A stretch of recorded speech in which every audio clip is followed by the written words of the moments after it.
नमस्कार, आप देख रहे हैं 4 पीएम और मैं हूं आपके साथ निधि तिवारी। जैसा कि आप जानते हैं कि चुनाव की तारीखों का ऐलान हो चुका है 2 राज्यों में और बाकी राज्यों के उपचुनाव को लेकर। तो एक बार फिर से अब बीजेपी जो है वो चुनाव टालने के लिए चुनाव आयोग पहुंच गई है और जो लॉजिक बीजेपी ने दिए हैं वो समझ से परे हैं। और मामला ऐसा हो गया है कि जैसे शादी में तारीख तय करने से पहले पंडित के पास जाते हैं कि पंडित जी बताइए शुभ मुहूर्त क्या है।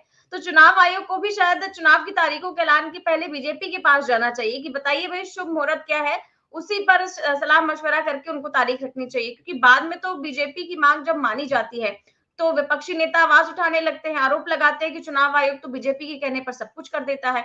हरियाणा के चुनाव में भी हमने यही देखा था कि जब चुनाव की तारीखों का ऐलान हुआ तो बीजेपी ने कहा कि बड़ी छुट्टियां पड़ रही हैं उस पे, वोट डालने के लिए कम लोग आएंगे और उन्होंने तारीख जो है वो बदलवा दी। चुनाव आयोग ने भी उनकी बात मान ली और तब भी विपक्षी दलों ने यही कहा था कि बीजेपी के इशारे पर चुनाव आयोग सब कुछ कर जाता है। और अब एक बार फिर से चुनावों को लेकर बीजेपी ने कुछ ऐसी ही मांग कर दी है और क्या मांग की है उस पर आज हम चर्चा करेंगे। और वो मांग जो है उस पर इतने सवाल क्यों खड़े हो रहे हैं, इतना मजाक क्यों बन रहा है, उस पर आज हम चर्चा करेंगे। और साथ ही साथ जो महाराष्ट्र सरकार है उसको चुनाव आयोग ने बहुत ही बड़ा झटका दिया है, नोटिस एक तरह से जारी कर दिया है और बड़ा ही सख्त एक्शन भी लिया गया है। तो उस पर भी आज हम चर्चा करेंगे और इस चर्चा में हमारे साथ मौजूद हैं प्रोफेसर अखिल स्वामी सर। सर बहुत स्वागत है आपका। जय संविधान सर। जय संविधान। तो सबसे पहले सर, जैसा कि मैंने इंट्रो में कहा कि जो चुनाव टालने की कोशिश की जा रही है वो है यूपी के उपचुनाव। तो उपचुनाव टालने के लिए बीजेपी ने चुनाव आयोग से मांग की है और जो लॉजिक दिया है उसे सुनेंगे तो आपको भी ऐसी आएगी। बीजेपी ने मांग की है कि 13 नवंबर को 9 सीटों का उपचुनाव होना है, उसको टाल दिया जाए और 20 नवंबर को कराया जाए। और उसके पीछे का लॉजिक ये दिया है कि 15 नवंबर को कार्तिक पूर्णिमा पड़ती है। अब सवाल ये उठता है कि जब मतदान 13 नवंबर को हो जाएगा और कार्तिक पूर्णिमा 15 नवंबर को आती है तो फिर आखिरकार क्या समस्या है, ये कैसा लॉजिक है?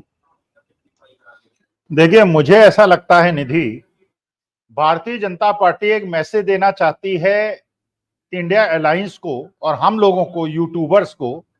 जैसे बचपन में होता था ना, हम लोग ये ठुल्लू दिखाते थे, अपना यूं अंगूठा दिखाते थे बचपन में एक दूसरे को कि बेटा जो चाहेंगे करेंगे।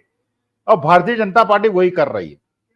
पहले से ही डिसाइडेड है कि इसको पोस्टपोन करेंगे, जैसे इन्होंने हरियाणा इलेक्शन में किया। पहले से पता था कि इसको 1 अक्टूबर से 5 अक्टूबर करना है। 5 अक्टूबर करना था, पहले से नियत था।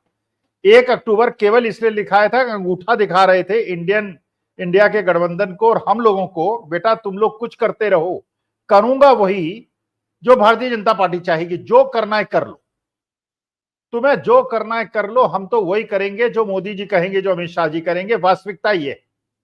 देखिए, पहली बात। दूसरी बात, अभी मैं एक कार्यक्रम देख रहा था, एक डिबेट देख रहा था कि गांव क्षेत्र, जहां मैं फरीदाबाद में रहता हूं, बिल्कुल दिल्ली से सटा हुआ इलाका है, वहां सोमेश्वर सिंह इंडिपेंडेंट कैंडिडेट हैं। उनका इंटरव्यू में देख रहा था। अरे मैं तो कभी, देखिए, इलेक्शन लड़ा नहीं, कभी मैं पोलिंग एजेंट बना नहीं, कभी मैं काउंटिंग एजेंट बना नहीं। एक बार प्रिसाइडिंग ऑफिसर बना था बहुत पहले, आज से 40-50 साल पहले। अच्छा, जो वो प्रक्रिया बता रहा है तो पूरी बेईमानी की प्रक्रिया है। सोमेश्वर सिंह इंडिपेंडेंट लड़े।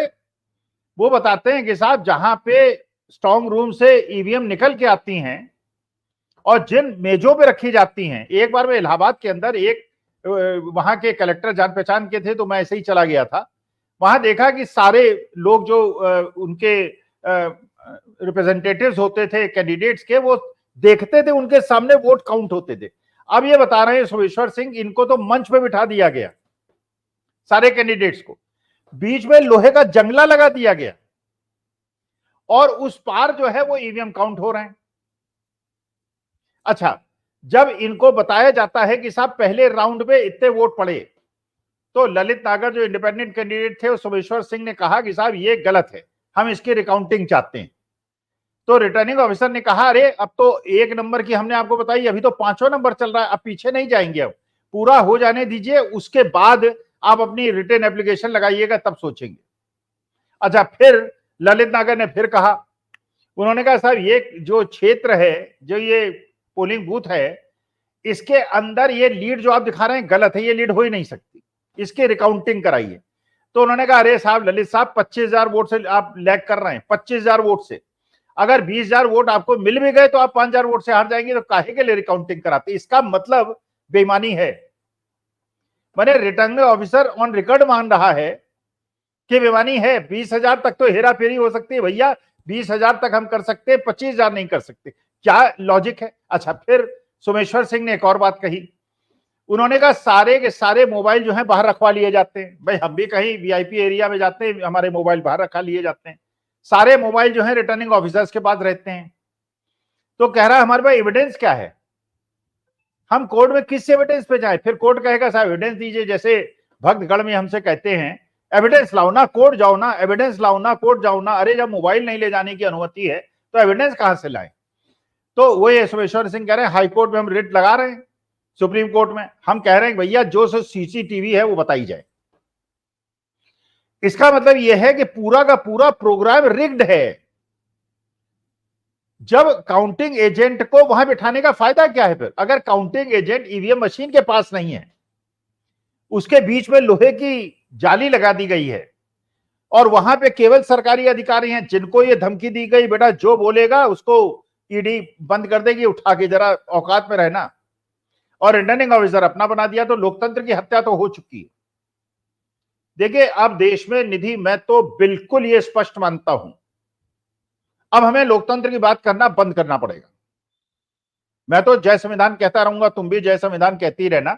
हम तो जय संविधान से वेडेड हैं, हम तो बाबा साहब भीमराव अंबेडकर के संविधान से वेडेड है। लेकिन देश का लोकतंत्र खत्म हो गया है। अब देश के अंदर तानाशाही आ गई है। अभी जो पवन खेड़ा ने एक प्रेस कॉन्फ्रेंस की है, 10,000 करोड़ का हेरफेर हुआ है महाराष्ट्र के अंदर। 10,000 करोड़ का टेंडर जो होते हैं उसके कुछ प्रिस्क्रिप्शंस होते हैं। ये एक कॉन्ट्रैक्टर को 2 से ज्यादा ठेके नहीं मिलेंगे, 4-4 ठेके मिले हैं, सारे कंप्रोमाइजेस हुए हैं। चुनावी बॉन्ड से जो पैसा नहीं मिला वो अब कॉन्ट्रैक्टर के माध्यम से सारे नियमों को तोड़ते हुए पैसा इकट्ठा किया जा रहा है। और इतना पैसों का खेल होगा, इतना पैसों का खेल होगा, क्योंकि उद्धव ठाकरे ने एक बात कह दी थी। उद्धव ठाकरे ने कहा था कि सरकार बनते ही पहले दिन धारावी प्रोजेक्ट, जिसमें करोड़ों लोग रहते हैं, कितनी पॉपुलेशन है धारावी की, विश्व का सबसे बड़ा स्लम है, और कितनी मैन्युफैक्चरिंग एक्टिविटीज हैं, कितनी बिजनेस एक्टिविटीज वहां पे है। जिस दिन मेरी सरकार बनेगी अडानी के सारे प्रोजेक्ट्स को बंद कर दूंगा मैं महाराष्ट्र के अंदर, यह उद्धव ठाकरे ने कहा था। अब अडानी जी तो भाई साहब लाख करोड़ रुपए खर्च करना पड़ेगा, कर देंगे। एक एक आदमी को 10-10 हजार रुपए देना पड़ेगा, देंगे। वैसे मैं महाराष्ट्र का नहीं हूं तो मुझे तो 10,000 मिलेगा नहीं, लेकिन अगर हरियाणा में किया होता 10,000 ले लेता, वोट उसी को देता जो देश के अंदर लोकतंत्र और संविधान को बचाता। तो घूस देना वैसे गलत है, लेना भी गलत है। अब ये सरकार मानेगी थोड़ी कि हमने घूस दी, और मैं भी नहीं मानूंगा घूस ली, लेकिन अगर 10,000 रुपए इस तरह बंटवाएंगे, ये बंटवाएंगे, इन्हें देश से कुछ लेना देना नहीं है। हर चीज को ये अच्छा, उद्धव ठाकरे क्या कह रहे हैं? उद्धव ठाकरे के बारे में आपको पता है? एक चीज आपको शायद नहीं पता होगी, आपके श्रोता दर्शकों को भी नहीं पता होगी, महाराष्ट्र के जो है शायद उनको पता हो। मैं लंबा बोल रहा हूं, बोलूं या बाद में बोलूं? बाला साहब ठाकरे के बारे में फेमस है, जिनको हिंदू हृदय सम्राट माना जाता है। वास्तविकता उनका हिंदुत्व क्या था? परेल के अंदर एक माता के मंदिर का इनॉग्रेशन होना था, अनुष्ठान होना था। वहां पे बाला साहब ठाकरे को ये मिला, नहीं, बाला साहब ठाकरे के पिता को उनको ये सूचना मिली कि वहां दलितों का प्रवेश वर्जित है। बाला साहब ठाकरे के पिता ने ये कहा अगर दलितों को नहीं घुसने दिया जाए, ये जरा वर्ड्स को नोट कीजिएगा, बाला साहब ठाकरे के पिताजी ने कहा अगर वहां पे दलितों को प्रवेश में नहीं कहा, मैं मूर्ति तोड़ दूंगा। यह है हिंदुत्व। हिंदुत्व का मतलब यह है कि दलितों को, आदिवासियों को, ओबीसी को, सवर्णों को बराबर अधिकार होगा। ये किसी के बाप की वो नहीं है कि भगवान के अंदर, मंदिर के अंदर दलित और ओबीसी को आप घुसने न दें और वहां पे जाके केवल शरण पूजा करें और दक्षिणा लें। ये सबका अधिकार है, ये कहा था बाला साहब के पिता ने। अच्छा, बाला साहब की बात कीजिए आप।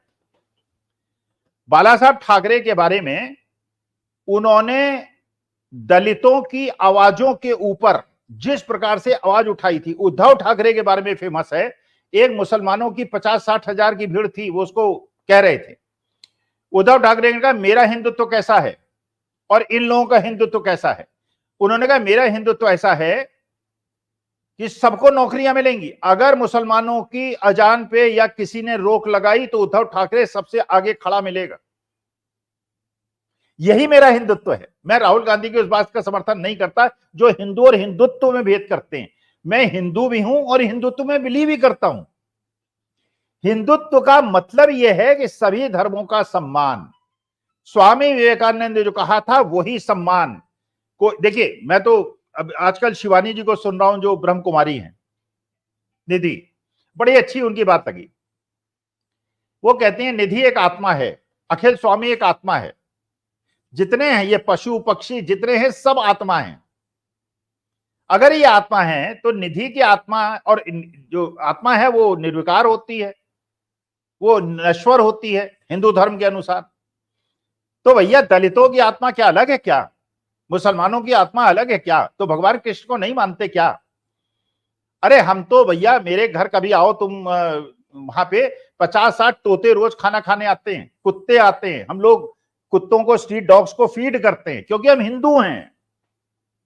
और हमने ऐसे भी हिंदू देखे हैं सारे दिन ढोंग करते हैं और कुत्तों को डंडे से मारते हैं।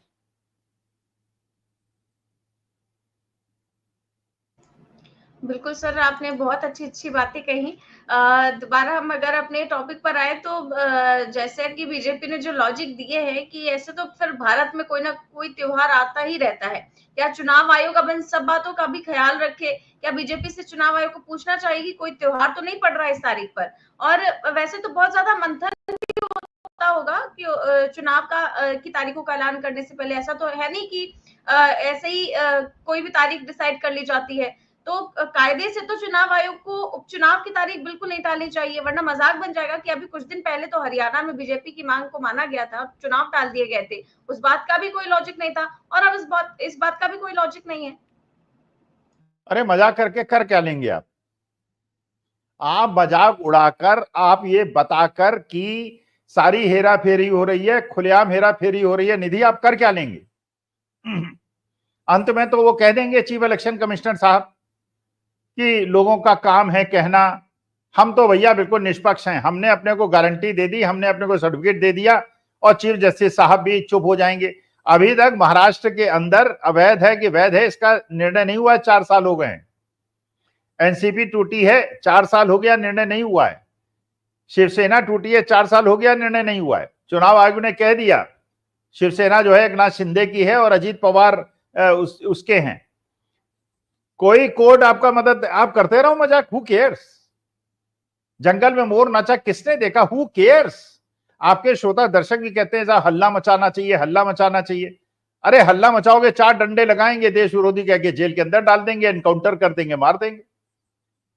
अरे ये तो जो ये प्रोटेस्ट होती थी, गांधीवादी आंदोलन होता था, हिंसात्मक आंदोलन होता था, ये तो महात्मा गांधी के साथ होता था भाई। अब महात्मा गांधी को तो गोडसे ने मार दिया, अब ये नए नए गोडसे पैदा हुए हैं।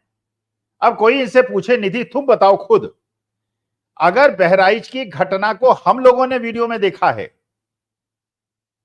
जहां पे जबरदस्ती किसी के मकान के ऊपर गिर के उसके धार्मिक झंडे को आप तोड़ रहे हैं, तो क्या बांग्लादेश वाले नहीं देख रहे होंगे इसको? बांग्लादेश के जहां पे 98%, 95% मुसलमान है, वो इसको नहीं देख रहे होंगे? क्या उसका रिपरकशन नहीं होगा? क्या आपकी ये घटना, बहराइच की घटना, बांग्लादेशी हिंदुओं को असुरक्षित नहीं करेगी क्या? अगर आप केवल कनाडा और अमेरिका के सिख 2 युवकों पे अटैक करने की बात हो रही है, जो मुझे नहीं पता सच है कि झूठ है, क्या आप सिखों को देश से अलग समझते हैं क्या?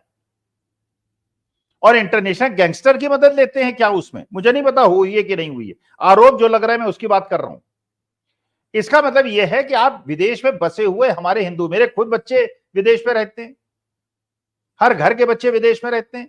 अगर तुम इतने ज्यादा हिंसक हिंदू हो गए हो, तो कल मुसलमान और क्रिश्चियन अगर हिंसक हो जाएगा तो 5 करोड़ लोग वापस हिंदुस्तान में आ जाएंगे। हमारे लोग विदेश जाते हैं ना नौकरी करने, विदेश के लोग तो नहीं आते। लखनऊ में कितने अमेरिकन नेशनल्स और कैनेडियन नेशनल्स आपको मिलेंगे? गल्फ कंट्रीज के लोग मिलेंगे क्या? नहीं मिलेंगे। बांग्लादेश के मिल जाएंगे, पाकिस्तान के मिल जाएंगे। विकसित राष्ट्रों के नहीं मिलेंगे। हमारे यहाँ के लोग जाते हैं क्योंकि हमारे यहाँ रोजगार के अवसर नहीं है।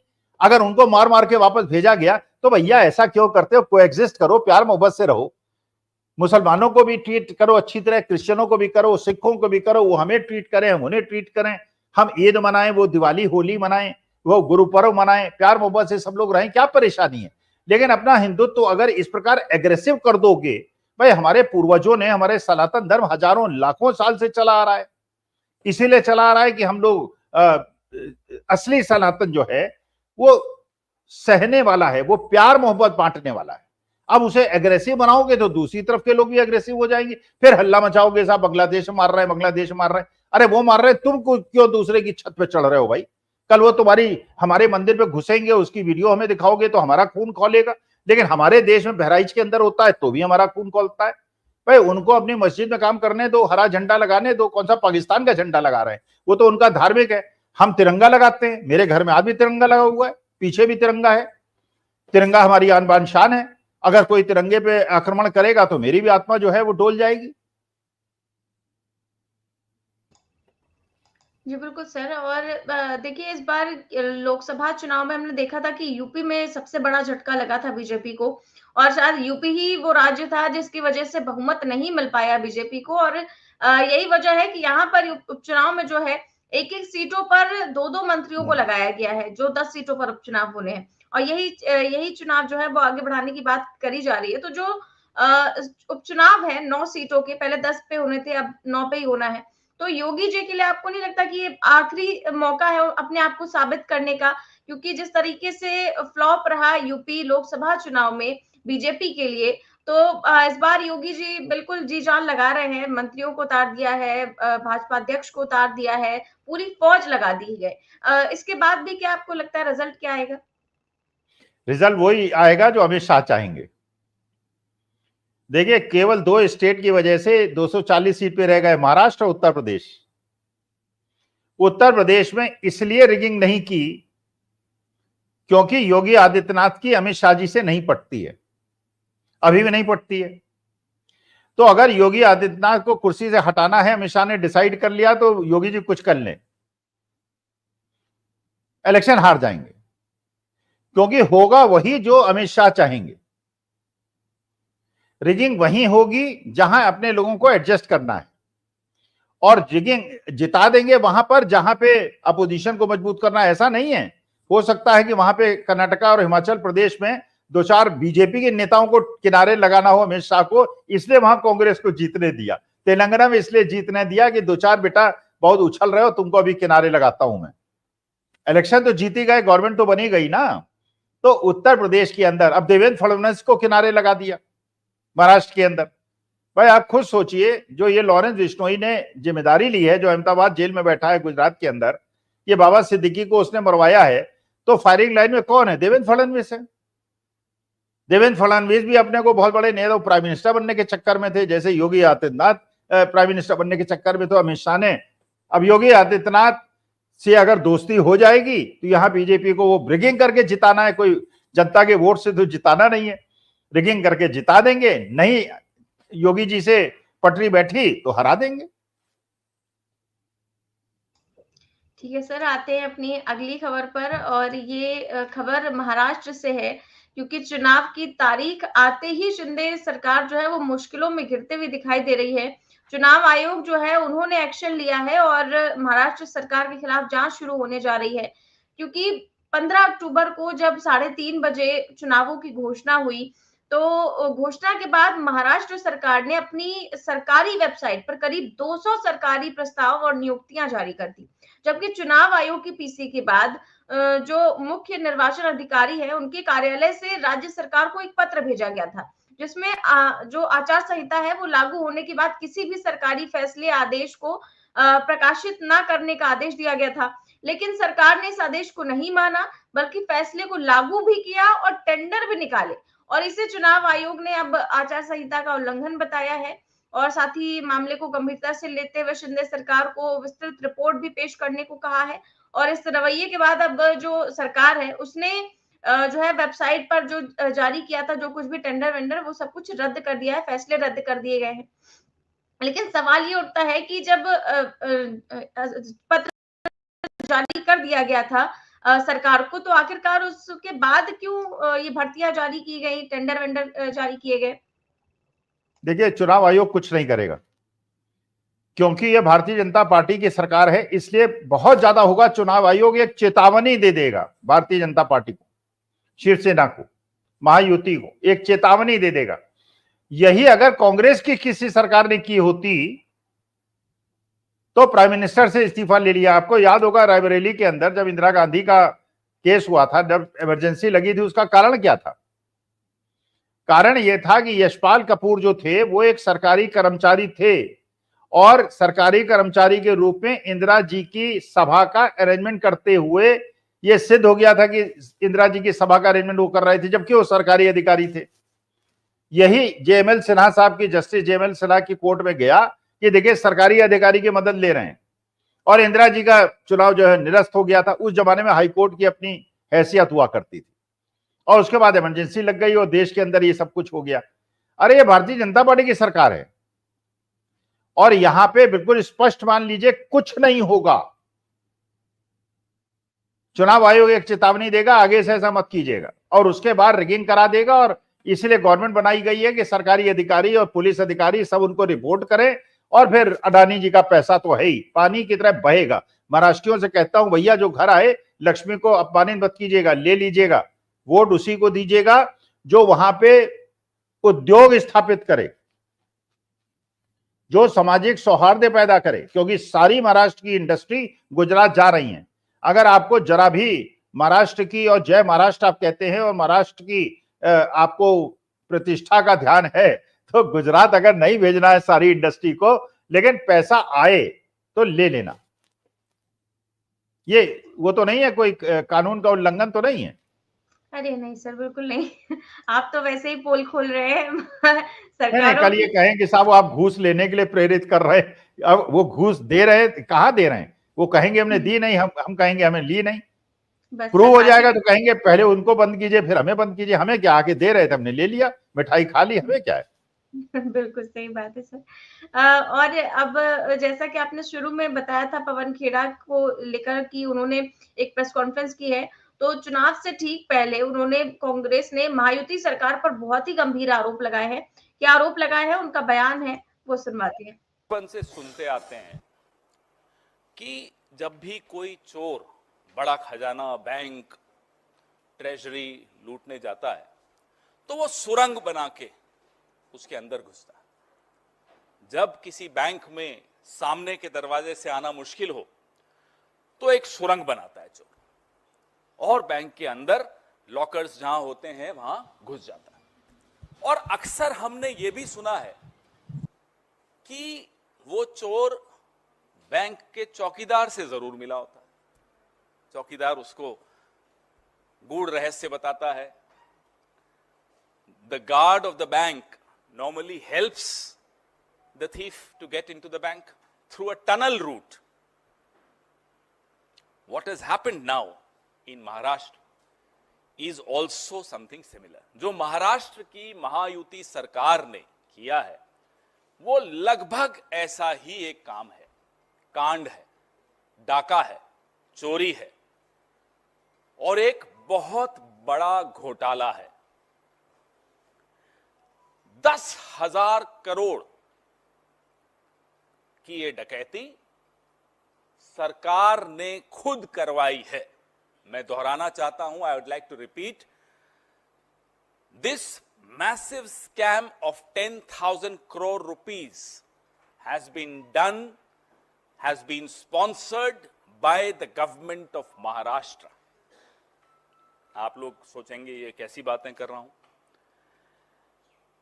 और ये 10,000 करोड़ महाराष्ट्र के हमारे मराठी भाइयों के, हमारे मारवाड़ी भाइयों के, हमारे गुजराती भाइयों के, हमारे तमाम लोग जो महाराष्ट्र के टैक्स पेयर हैं, मेहनत करते हैं, पसीना बहाते हैं, उनकी कमाई से 10,000 करोड़ लूटा गया, सरकार द्वारा लूटा गया।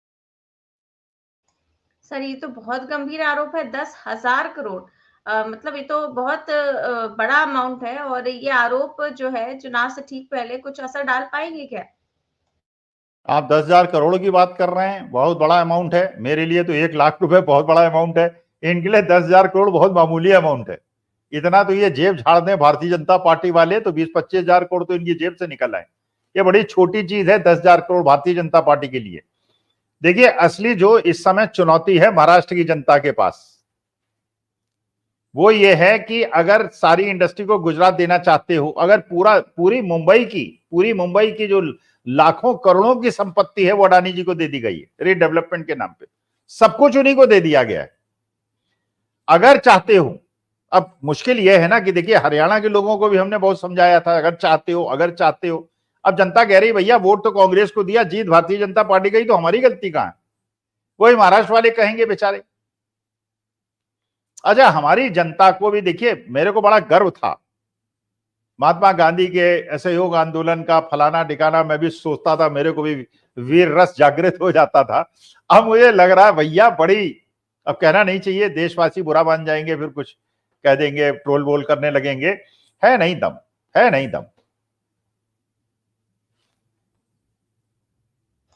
सर, आपसे एक सवाल पूछा गया है कि स्वामी जी अपनी जिंदगी में इतने चुनाव करवा दिए, लेकिन ऐसा आज तक नहीं सुना कि 5 बजे के बाद मतदान समाप्त हो जाने के बाद वोट बढ़ कैसे जाते हैं? क्या आप बता सकते हैं?